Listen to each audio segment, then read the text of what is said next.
Здравствуйте, это программа «Ревизор». Основная тема этого выпуска – капитальный ремонт многоквартирных домов. Одна из первых передач наша уже была посвящена этой теме. И тем не менее, хочется вернуться к ней снова. Тогда моя коллега Анна Зубарева выезжала по заявлению Людмилы Пелиховой в дом номер 53 на улице Орджоникидзе в Сыктывкаре. Героиня сюжета заверяла, за капитальный ремонт жильцы платят регулярно. Регулярно, каждый месяц, причем суммы довольно-таки немаленькие. С каждой квартиры там по 500 рублей, то есть на такое можно было уже евроремонт сделать на самом деле. Однако в региональном фонде капитального ремонта выяснилось, что на капремонт эти деньги вовсе не идут. Данный многоквартирный дом отсутствует в программе капитального ремонта, ему не начисляются никакие взносы и, соответственно, это ошибочно. Скорее всего, жители перепутали платежку управляющей компании за содержание и ремонт с взносами на капитальный ремонт. Самый верный признак, по которому можно отличить квитанцию фонда капитального ремонта от квитка управляющей организации, это содержание в документе всего одной платежной позиции с указанием периода оплаты, квадратуры жилого помещения, тарифа и суммы платежа. Целевое назначение расчетки можно проверить на сайте фонда. На сайте регионального оператора есть вкладка «Региональная программа капитального ремонта». По своему адресу вы можете проверить, находится ли дом в программе капремонта или нет. Там же на сайте можно выяснить, включен ли ваш дом в программу капитального ремонта и уточнить сроки и виды запланированных работ. Например, на доме номер 8 по улице Республиканской сейчас выполняется реконструкция кровли. Этого ремонта люди ждали более 10 лет. К демонтажу шифера рабочие приступили еще в июне. Третий месяц делают. То есть вы 3 месяца... Это невозможно. У людей дети, по 4 детей, трое ведь дети мерзнут. Вот эти квартиры. Капает вся крыша, у людей капает. Это хорошо, я на первом этаже живу. Печки не топите? А где трубу? Нет. Топить нельзя, крыша не закрыта, потому что там у них наподобие материала не постелено, не укрыта крыша-то. Там же. Там печка, вы не топить низкий, попадут и все. А вот то, что дожди были, у кого протекли? В каких квартирах? У меня протекало... Что протекло? Около печек и там в комнате. Мы заглянули в 7-ю и 8-ю квартиры и увидели, что сажа из промытых дождями труб действительно просочилась над юшками и заслонками печей, а также испорченные обои, отсырели и просели потолочные перекрытия. Вон там, видишь, поперечина уже осела. И она осела, и вот здесь И вот вот идет она прогиб по скоро, стене, да, получается? Ну, может и упасть на оседающая. голову. Вон там, зажало все. Вам сейчас нужно обязательно написать фонд капремонта. Дело в том, что пока они не устранят все вот эти вот вещи, если бы у вас, например, была повреждена стена, нужно было бы зафиксировать, письменно это сделать, пока они работу не завершили. Претензии граждан тут же были переданы начальнику управления технического контроля фонда капремонта. По поводу печных труб я вам немножко поясню. Я, конечно, ни у кого не успокаиваю, а говорю как есть. Были проблемы с доставкой кирпича. Мы, как заказчик, этот кирпич ему не согласовали.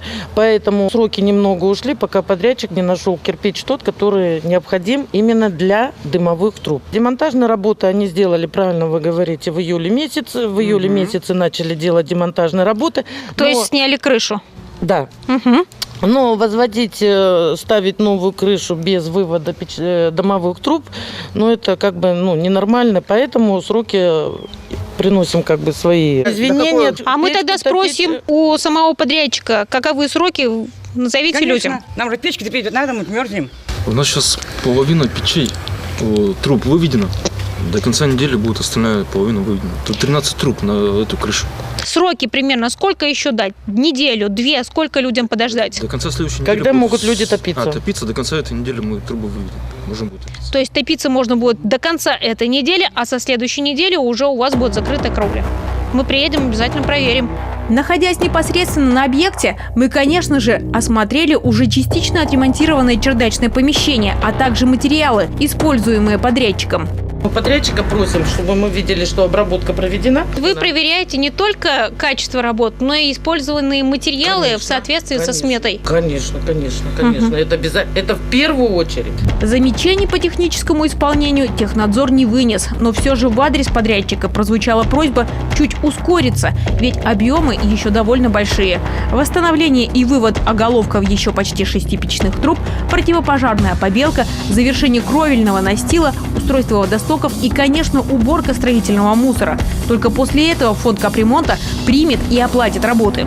Вы авансово проплачиваете подрядчику? Значит, подрядчики у нас авансы не получают. Подрядчики получают по факту выполнения работ. Единственное, что мы подрядчикам можем закрыть промежуточное выполнение, когда основную часть работ выполняют, тогда мы проплачиваем по факту выполненных работ промежуточное выполнение.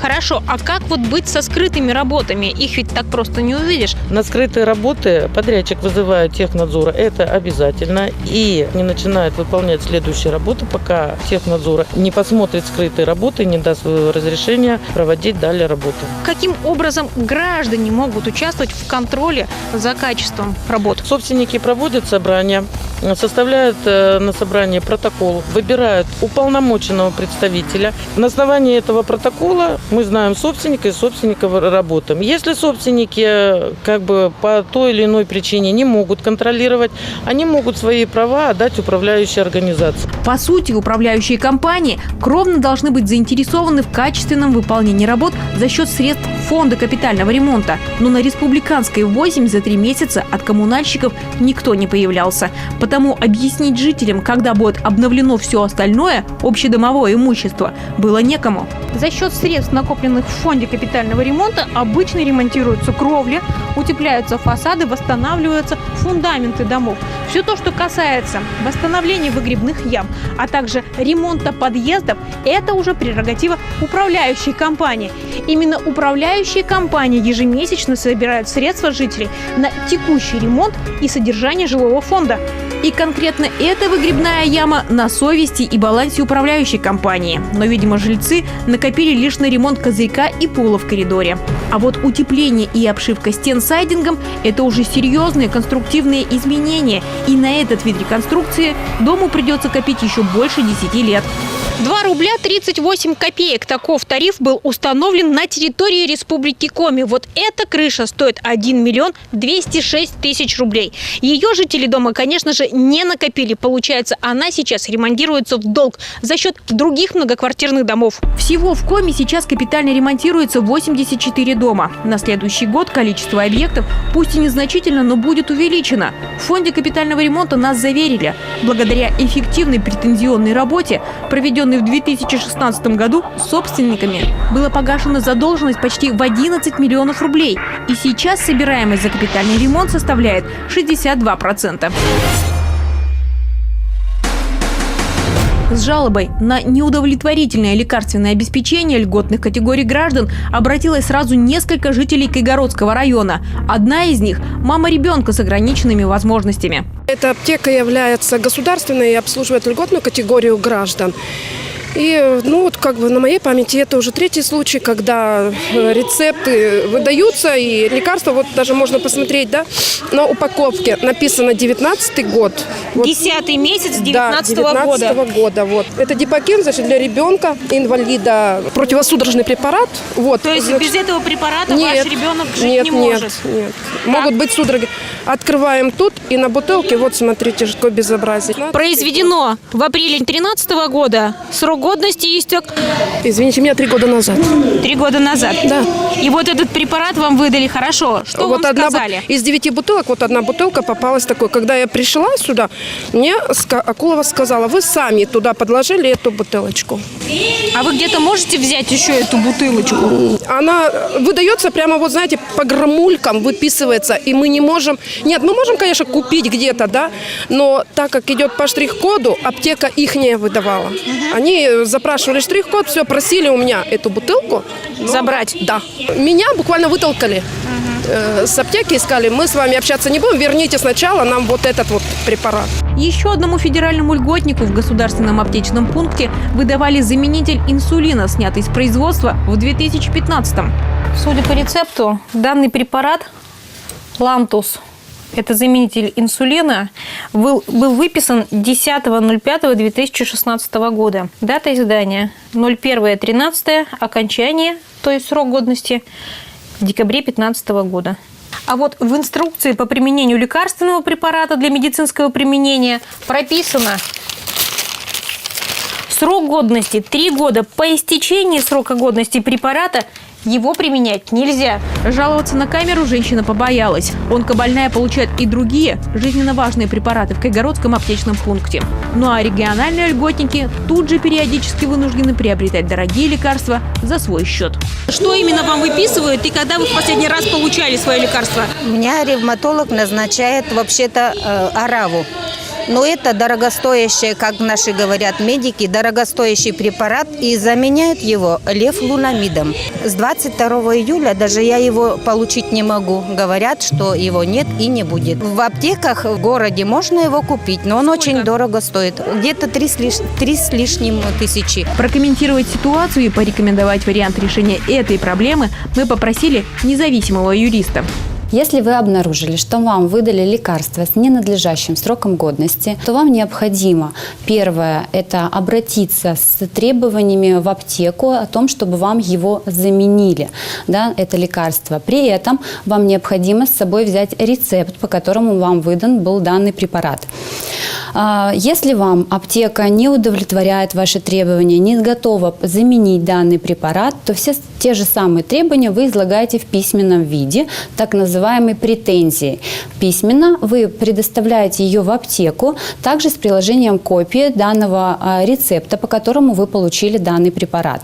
Претензию я рекомендую вам отправить по почте, при этом сделать это необходимо следующим образом. Письмо с уведомлением и с описью вложений, для того, чтобы у вас остались на руках документы, что вы действительно направляли данную претензию. И не просто конверт, а прописывайте, что было вложено в данный конверт.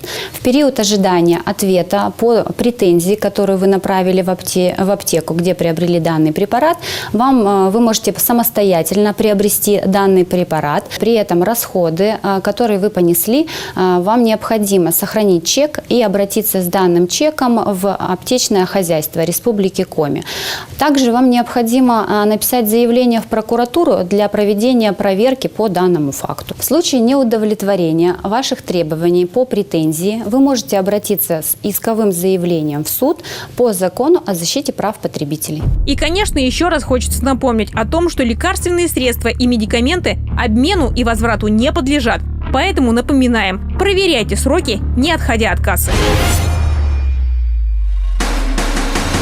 Во вторник мы расскажем, чем же завершилось наше расследование по погорельцам Плосковым из Сыктывкара. И узнаем, когда в Кайгородском районе будет налажена сотовая связь в поселке Зимовка и интернет в Вежье.